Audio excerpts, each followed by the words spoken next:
Oke, bagus. Ya, tenang. Di Indonesia ini beraneka ragam agama, tetapi walaupun berbeda-beda macam agamanya, tetap yang namanya hak asasi manusia akan diamati gambar ini.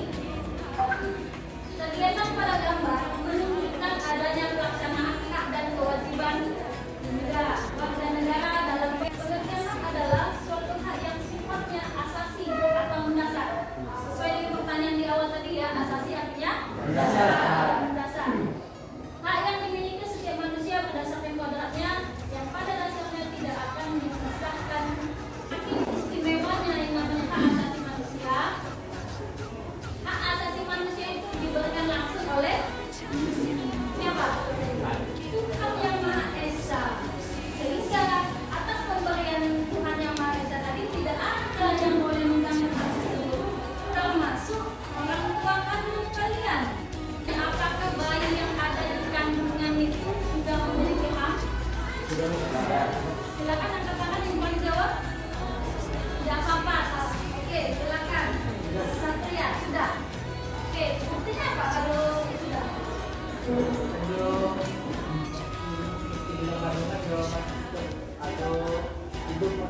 Oke, hak untuk hidup. Ya. Oke. Apa itu hak asasi manusia? Hak asasi manusia adalah hak yang melekat pada manusia sebagai anugerah Tuhan yang wajib dihormati, dilindungi, dan dilindungi oleh negara, tentu, dan semua orang. Cara ini hak bersifat kodrati, yang artinya hak adalah hak yang telah menjadi kodrat manusia. Selain itu, hak bersifat universal, yang artinya hak secara umum berlaku di seluruh dunia dengan tetap menghormati adat istiadat dan budaya negara masing-masing. HAM juga bersifat wajar, yang artinya HAM adalah hak manusia sejak dari kandungan hingga meninggal. Manusia memiliki hak yang tidak dapat dikurangi dalam keadaan apapun, yaitu hak untuk hidup, hak untuk tidak disiksa, hak kemerdekaan pikiran dan hati nurani, hak beragama, hak untuk tidak diperbudak, hak untuk diakui sebagai pribadi di hadapan hukum, dan hak untuk tidak dihukum atas dasar hukum yang berlaku surut. Hak-hak itu adalah hak yang tidak dapat dikurangi dalam keadaan apapun, dan karena hak-hak selain itu tergolong sebagai hak-hak yang dapat dikurangi, seperti hak berorganisasi dan hak berekspresi. Namun, hal dapat dibatasi dalam menjalankan hak-hak tersebut dapat dilakukan pembatasan. Hak seseorang dapat dibatasi oleh undang-undang. Misalnya, setiap orang berhak untuk memiliki dan membangun rumah tinggal. Namun, orang lain tidak berhak mengganggu atau mengusir tempat tinggal orang lain sehingga mereka walaupun itu untuk membangun tempat tinggalnya sendiri. Atau pemerintah tidak berhak sehingga mereka mengusir tempat tinggal orang lain tanpa menjalani prosedur. Untuk menjamin hak asasi manusia, negara dan pemerintah wajib untuk melindungi, mengajukan, menegakkan, dan memenuhi hak asasi manusia. Negara dan setiap orang wajib untuk menghormati hak. Artinya, tidak boleh melakukan tindakan atau mengganggu hak orang lain. Misalnya, masyarakat yang sudah menikmati haknya untuk beribadah secara bebas tidak boleh diganggu. Dan, HAM unik semua. Laporkan setiap bentuk pelanggaran HAM ke media.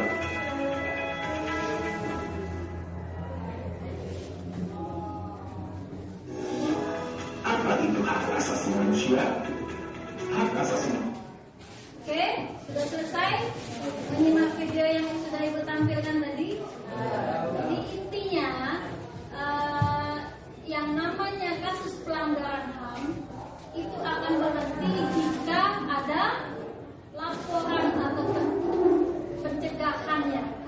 Konsep dasar HAM. Siapa yang bisa membacakan? Teman-teman belajar. Oke, silakan Mesia baca. Kelihatan ya? Everyone is entitled to all sovereignty. Oke. Nah, yang kedua silakan dibacakan.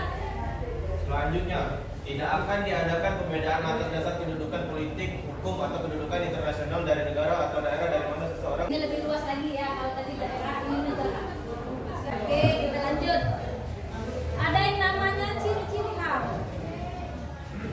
Ada berapa di situ? Ada 4. Yang pertama ada yang namanya hakiki, yang kedua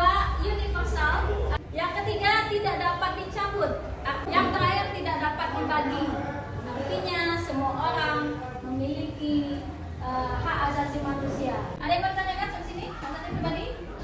Tidak ada? Oh tidak ada, itu akan lanjut. Yang kedua, ada yang namanya hak politik warga negara. Seperti di bahasan yang pertama tadi, ada yang namanya contoh apa tadi? Pemilu, ya, pemilihan umum. Jadi kalau anak-anak berpartisipasi dalam pemilu itu sudah masuk ke dalam hak dan kewajiban warga negara, khususnya di bidang politik.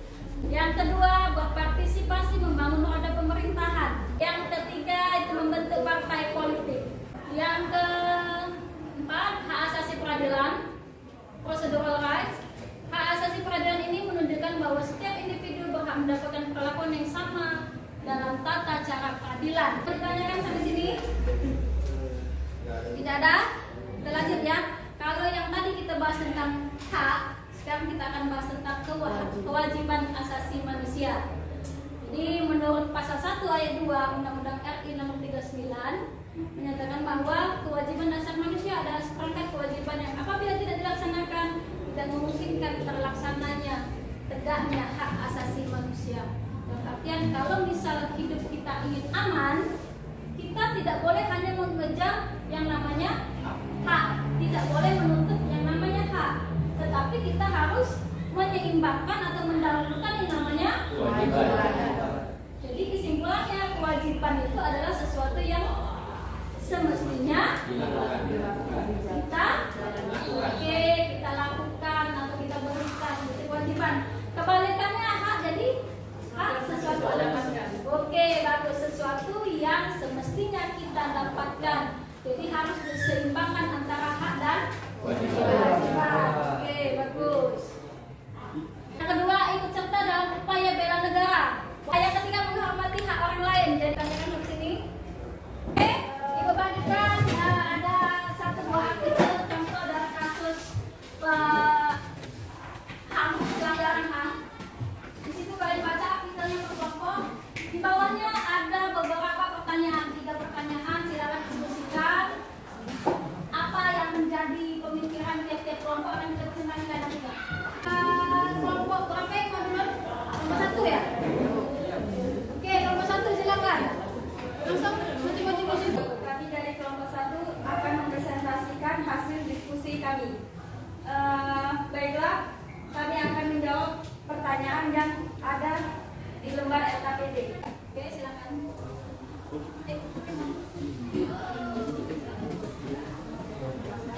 Oke, teman-teman, di sini saya akan menjawab pertanyaan nomor 1. Yaitu pertanyaan, bagaimana tanggapan kalian terhadap artikel di atas? Setujukah kalian dengan aksi yang dilakukan oleh pelajar tersebut? Menurut pendapat saya dan teman-teman, itu tidak setuju. Dikarenakan kasus pembulian merupakan tindakan yang sangat tercela. Sekolah merupakan tempat belajar dan mencari ilmu. Tidak seharusnya mahasiswa melakukan perundungan terhadap teman-temannya. Apapun itu alasannya, semua orang berhak mendapat ketenangan dalam belajar. Itu jawaban dari saya. Oke. Untuk pertanyaan kedua, ya. Untuk pertanyaan nomor 2, jika kejadian seperti itu terjadi di lingkungan sekolah kita, maka tindakan sebaiknya kita lakukan dalam menyikapinya adalah yang pertama, memisahkan dan memberi nasihat atas kesadaran perbuatan tercela yang mereka lakukan. Nomor 2, melaporkan tindakan bullying mereka kepada guru atau orang dewasa. Nomor 3, memberi masukan kepada siswa untuk membela dirinya sendiri, yaitu dengan cara tidak akan ada pembulian jika orang yang tidak pembulian jika orang itu tidak melakukan. Terima kasih, itu saja dari saya.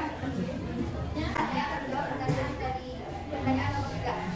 Menurut analisis kalian, sikap yang seharusnya kita lakukan agar peristiwa tersebut tidak terjadi di lingkungan sekolah maupun masyarakat yaitu adanya sosialisasi tentang pemahaman perlindungan di lingkungan sekolah, sensitif terhadap situasi dan kebutuhan korban, serta membuat kebijakan terkait aksi perlindungan. Contohnya yaitu karena mereka perlindungan yang berakhir damai dan kurangnya mempertimbangkan efek psikologis korban, maka satuan pendidikan harus bisa membuat kebijakan aturan dan juga sanksi yang tegas terkait aksi perundungan yang ada di sekolah. Baiklah, itu hasil dari diskusi kami. Apakah ada yang ingin bertanya? Oke, silakan. Kelompok lain menanggapi boleh. Bertanya juga boleh. Let's go. Oke, silakan. Saya dari kelompok 2 ingin bertanya, apakah bullying tergolong dalam perilaku terpuji atau tergolong dalam perilaku tercela? Jelaskan.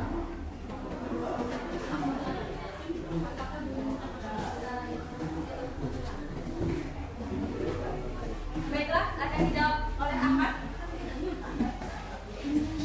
Yaitu jawabannya apa? Kasus bullying merupakan perbuatan tercela karena pembulian itu adalah kelakuannya yang sangat tidak boleh dicontoh oleh teman-teman yang lain. Apakah sudah dapat mengerti? Terima kasih. Oke, kalau belum boleh upload. Oke, silakan. Terima kasih, nanti kan kita sampai kesimpulan. Yang pertama, silakan duduk, silakan kelompok. Assalamualaikum warahmatullahi wabarakatuh. Waalaikumsalam warahmatullahi wabarakatuh. Perkenalkan, kami dari kelompok 3, kami akan mempresentasikan hasil diskusi kami mengenai pembulian yang terdapat pada kertas KKPD. Pertanyaan pertama, bagaimana tanggapan kalian terhadap artikel di atas? Setujukah kalian dengan aksi yang dilakukan oleh pelajar tersebut? Jelas, sangat tidak setuju. Karena perilaku tersebut sangat berpengaruh buruk terhadap mental dan psikis orang anak yang dibully. Terlebih lagi anak tersebut masih termasuk dalam golongan pelajar. Sekian jawaban dari saya kembalikan kepada moderator. Terima kasih kepada Mas Lia. Pertanyaan kedua akan dijawab oleh saudari Naila. Kepada Naila kami silakan. Jika kejadian seperti itu terjadi di lingkungan sekolah kita, maka tindakan sebaiknya yang kita lakukan dalam menyikapinya adalah jawabannya adalah mencari bantuan dari orang lain yang dapat menghentikan aksi pembulian, lalu berusaha mendamaikan. Catat kejadian, kumpulkan barang bukti lalu laporkan kepada pihak berwajib. Bicara dengan orang terdekat pelaku bullying agar dapat memberikan perhatian dan masukan kepada pelaku. Menghukum pelaku agar jarang melakukan pembulian. Baik, sekian dari jawaban dari saya. Baiklah, jika sudah mengerti semua, presentasi kami kali ini akan kami tutup. Sekian presentasi dari kami akhiri. Wabillahi taufiq wal hidayah. Wassalamualaikum warahmatullahi wabarakatuh. Waalaikumsalam warahmatullahi wabarakatuh.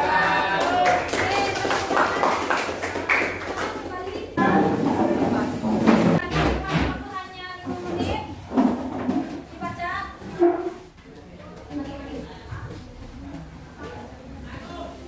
Silakan dibagikan.